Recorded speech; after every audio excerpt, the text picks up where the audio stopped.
Bienvenue dans ce nouvel épisode où nous allons plonger dans l'analyse sociologique de Jean-Claude Kaufmann sur l'amour, la sexualité et le couple à notre époque.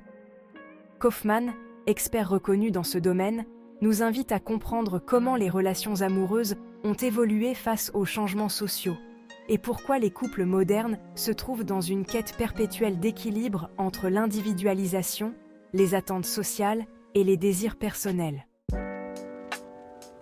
La quête de l'amour individualisé. Dans les relations d'aujourd'hui, on cherche un amour personnalisé qui respecte les aspirations de chacun. Kaufmann explique que cette quête découle d'une société toujours plus individualiste, où l'on attend de l'amour non seulement de la complicité, mais aussi un moyen d'épanouissement personnel. Le couple, un équilibre fragile. Le couple moderne est souvent fragile, oscillant entre liberté individuelle et engagement à deux. Le défi consiste à maintenir un équilibre où chaque partenaire conserve son autonomie tout en construisant une vie commune. C'est cette tension qui rend le couple d'aujourd'hui plus instable, mais aussi plus flexible. L'évolution des normes sexuelles. La sexualité a également évolué, devenant une expérience plus ouverte mais plus complexe. On y trouve une diversité d'expérimentations et de nouveaux questionnements sur ce qui est attendu de chacun, renforçant ainsi les nouvelles normes sexuelles.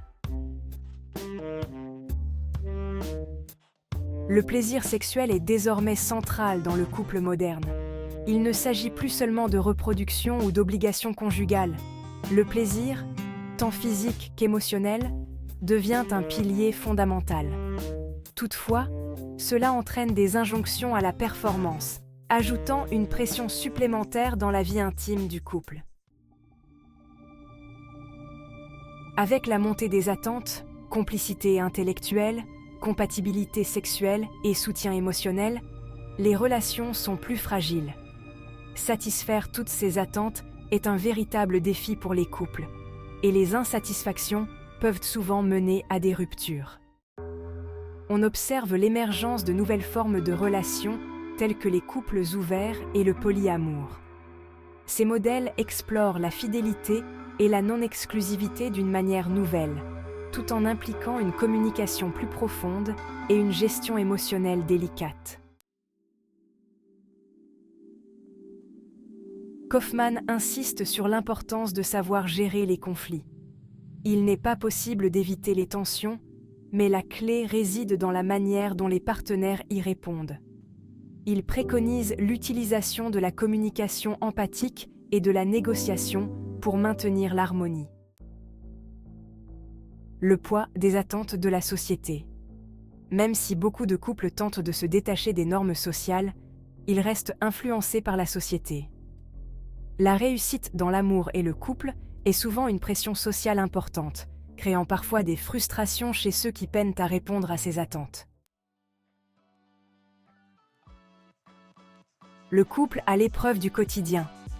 Les petites choses du quotidien, tâches ménagères, gestion du temps, enfants, peuvent sembler triviales, mais elles jouent un rôle crucial dans la durabilité du couple. Kaufmann souligne l'importance de trouver un équilibre quotidien pour éviter les tensions dans ces domaines souvent sous-estimés.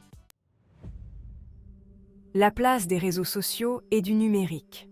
Enfin, l'ère numérique a bouleversé les relations amoureuses. Les réseaux sociaux et les applications de rencontres offrent de nouvelles possibilités de rencontres, mais introduisent aussi des complications dans la stabilité des couples. Comparaison, tentation et même double vie virtuelle deviennent des défis supplémentaires. Conclusion. Dans son livre « Amour, sexualité et couple aujourd'hui », Jean-Claude Kaufmann nous montre à quel point le couple moderne doit naviguer entre des attentes individuelles, sociales et émotionnelles pour trouver son propre équilibre.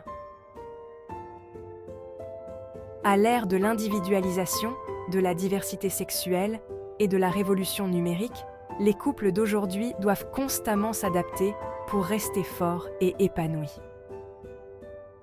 Merci d'avoir écouté cet épisode.